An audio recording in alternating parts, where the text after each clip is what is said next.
press the bell icon on the YouTube app to never miss a video from News Laundry.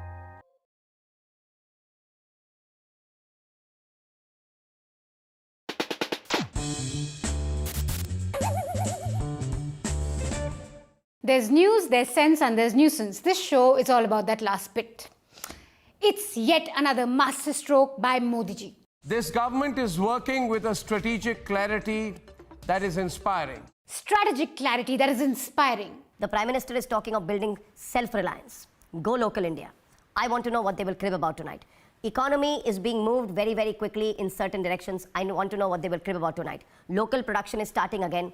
The curve is beginning to flatten, not just about, but certainly towards a flattening direction. So don't you want to know what they will crib about tonight? I want to. So let's start. Crib.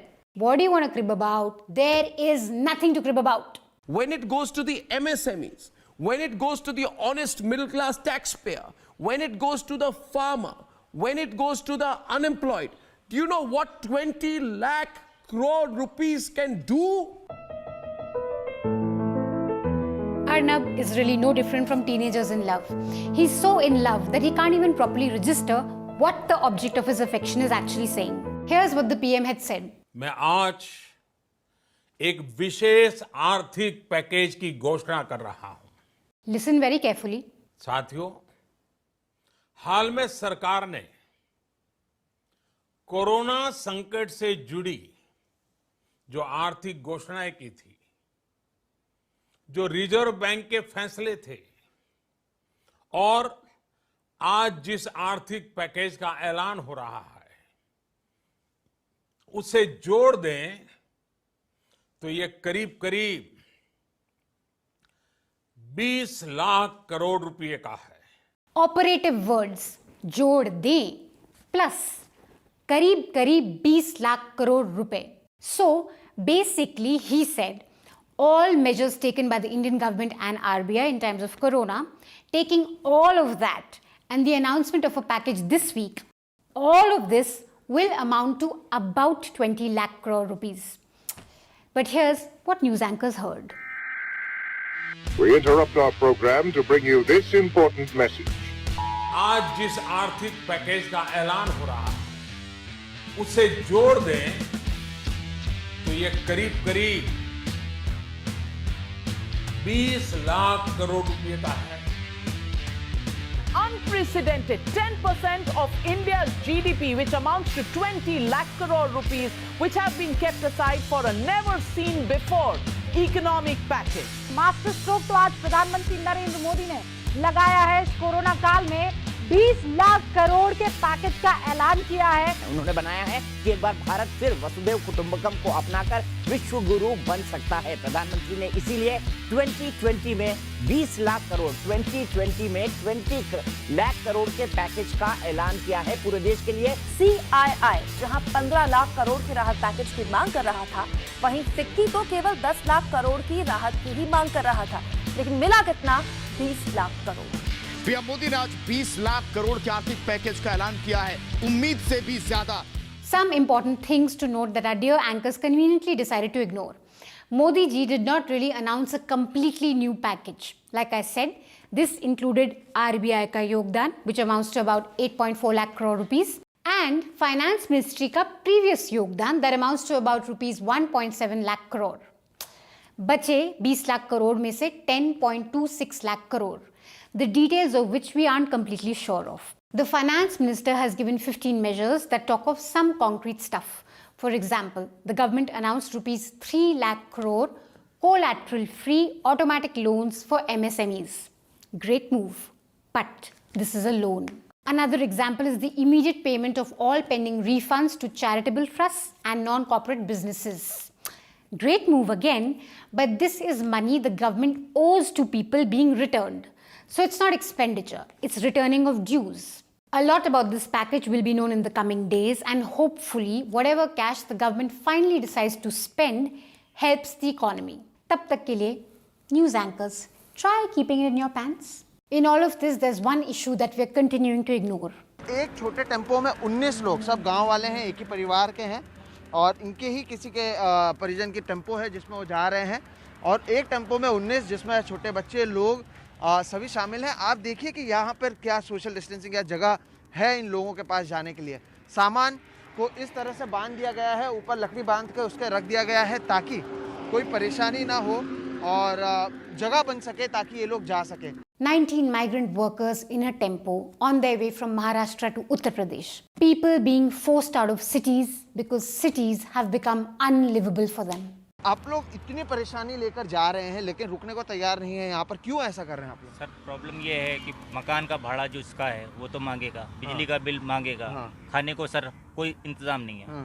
और जो भी खाना मिलता है तो अगर आप dry fruit दे देते हो तो उसको पकाने के लिए ईंधन चाहिए, किधर से लाएंगे? The tempo met with an accident and the driver died. कि ये वही टेम्पो है जिसका हमने सुबह इंटरव्यू किया था, जिस मोहम्मद जावेद का हमने कुछ घंटों पहले इंटरव्यू किया था, उसकी मौत हो चुकी है।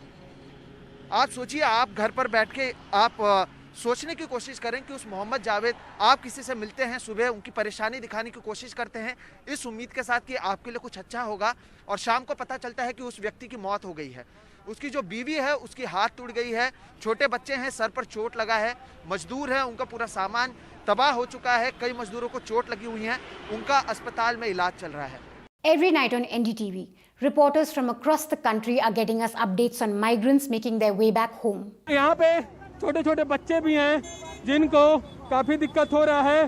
करीबन 1.5 घंटे से बच्चे इस हाईवे में बैठे हुए हैं, जिनको अपने घर जाना है, उनको काफ़ी दिक्कतों का सामना करना पड़ रहा है कि किस तरह से मजदूर परेशान हैं। मजदूर ही नहीं, एनडीटीवी के रिपोर्टर भी बहुत परेशान हैं। ट्रक पे चढ़ तो गए पर उतरे कैसे? It's thanks to such reporters that we can understand the extent of distress. Not just NDTV, we also had reports on Aaj Tak and BBC. तसला ढोकते थे सिर में, 300 रुपया दिन में मिलता था, वो भी बंद हो गया, भग गया ठेकेदार से। विधायक से कहा, मंत्री से कहा, 4 दिन आप परे रहे, कोई सुनाई नहीं हुआ। 35,000 रुपया भी दिया उनको कि ले साहब हमको बस कर दो। हम बहुत परेशान हैं साहब, बहुत परेशान हैं। अब जी हम बच्चे हम कैसे करेंगे बताओ हमें आप। यहाँ से भगा दिए, यहाँ से जाके यहाँ से भगा देंगे, अब जाए कहाँ से? जाके अम्बाला से आ रहे हैं हम। कहाँ से? अम्बाला से आ रहे हैं। 6 दिन हो गए यार, 6 दिन हो गए। किसी की टूटी हुई साइकिल ली थी कि 500 रुपये टूटी साइकिल ली थी, आज वैसे ही चल रहे हैं। पैदल जाएंगे क्या करें? पैदल जाइएगा तो पैदल तो बहुत दूर है, आप कैसे पहुँचिएगा? कुछ साधन ही ना, कुछ सरकार कर रही है। चप्पल आपके? चप्पल टूट गई। तो एक काम कीजिए, आप मेरा वाला आएगा पहन के देखिए, ये आएगा तो आप पहनिए।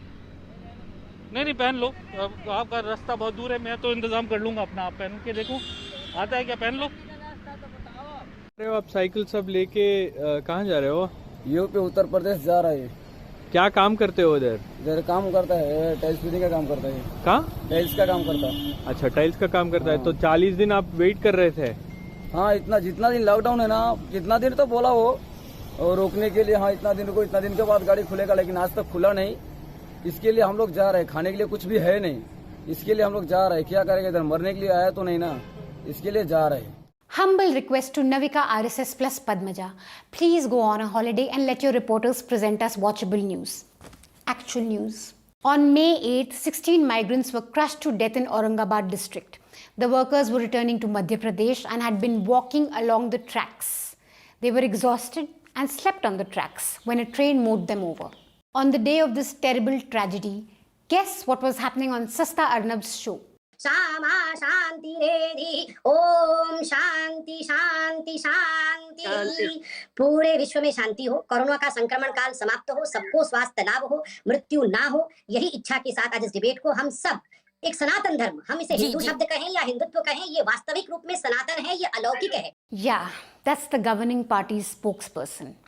And that's the news debate on the day 16 people lost their lives. ये सामान्य बहस नहीं है, ये देश में ऐतिहासिक डिबेट है। आज इस डिबेट के बाद कई लोग मुझे फतवे जारी करेंगे, कई लोग मुझे ट्विटर पे गाली निकालेंगे, लेकिन आज इस बहस को भारत के स्वाभिमान के लिए करना बेहद जरूरी है, भारत के अंतरात्मा के लिए करना बेहद जरूरी है। और मैं ये स्पष्ट रूप से कहना चाहता हूँ, भारत की शक्ति दिखाने के लिए, सांस्कृतिक शक्ति दिखाने के लिए बेहद करना जरूरी है। This was the topic of discussion when 16 migrants were crushed to death. क्योंकि ट्रंप ने व्हाइट हाउस के भीतर शांति पाठ करवा दिया है मंत्रों के साथ। ये हिंदुस्तान की वो आध्यात्मिक ताकत है जिसे दुनिया सलाम कर रही है।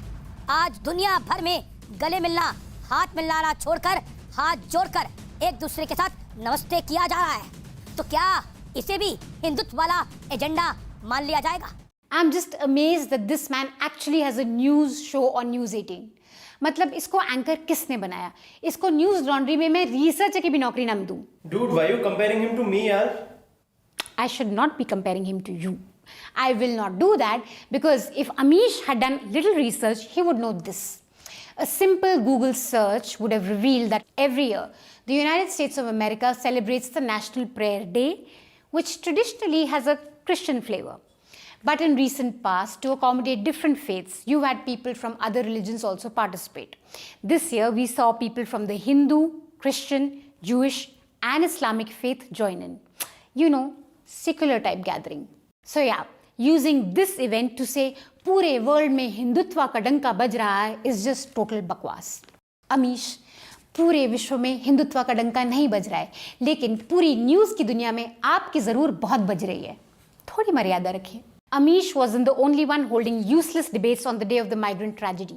There was Maulana Sudhir Chacha, who suddenly had a realization. अब हम आपको जिहाद और इस्लाम का वो सही अर्थ दिखाना चाहते हैं जिससे हमारे देश के मुसलमानों को और आप सबको हमेशा दूर रखा गया है। दुनिया का कोई भी धर्म हिंसा को बढ़ावा नहीं देता, इस्लाम भी नहीं देता। इसलिए किसी भी मजहब के बारे में किसी नतीजे पर पहुंचने से पहले हमें उसके सिद्धांतों के बारे में जरूर पता होना चाहिए। जिहाद का शाब्दिक अर्थ है पवित्र युद्ध, लेकिन जिहाद की परिभाषा को हमेशा गलत तरीके से पेश किया गया है। इस पवित्र युद्ध को धर्म युद्ध बताकर दुनिया भर में इसका गलत इस्तेमाल होता है। जिहाद की परिभाषा को सदियों से हमेशा गलत तरीके से पेश किया जाता रहा है। कौन है ये लोग जो जिहाद को बदनाम कर रहे हैं?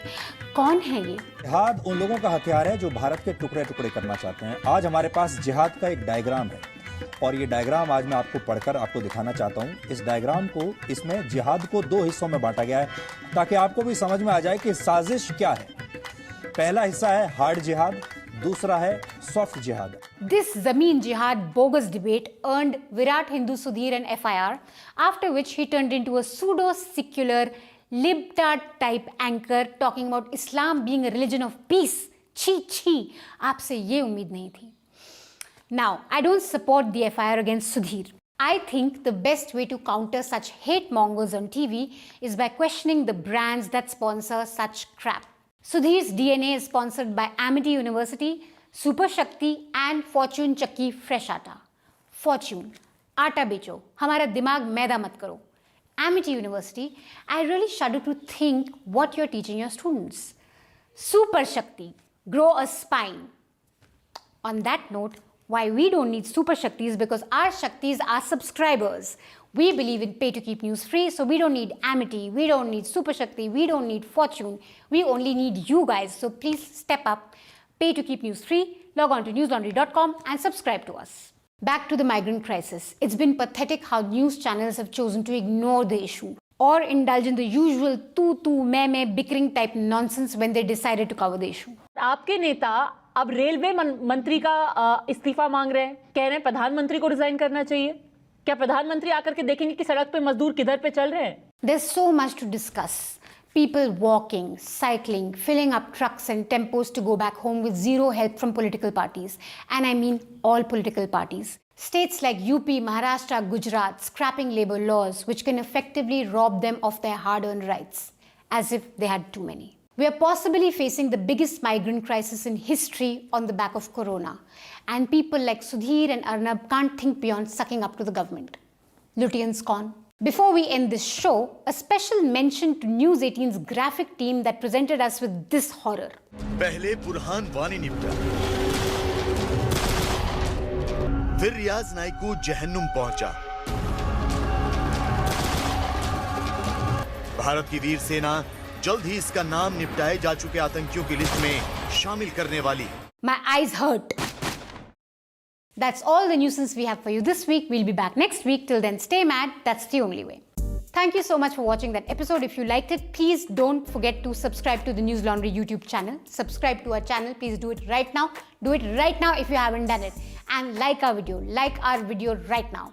Of course, subscribe to newslaundry.com. We only depend on you guys to do what we do here. This show is made by about 4 people. We really don't have a very big team. We don't have big brands. We don't have Super Shakti sponsoring us or Amity sponsoring us. We only depend on people to subscribe to us, to pay to us, so that we can keep doing that we're doing. So please subscribe to newslaundry.com if you want us to continue with this show. नहीं तो हमें भी show बंद करना पड़ेगा और हम ये शो बंद नहीं करना चाहते हैं. Also guys, please follow me on Instagram. This is my Instagram handle. I really want you guys to follow me so that a lot of you follow me on Instagram and then I can do some fun stuff with my page. So follow me on Instagram and keep watching and stay mad.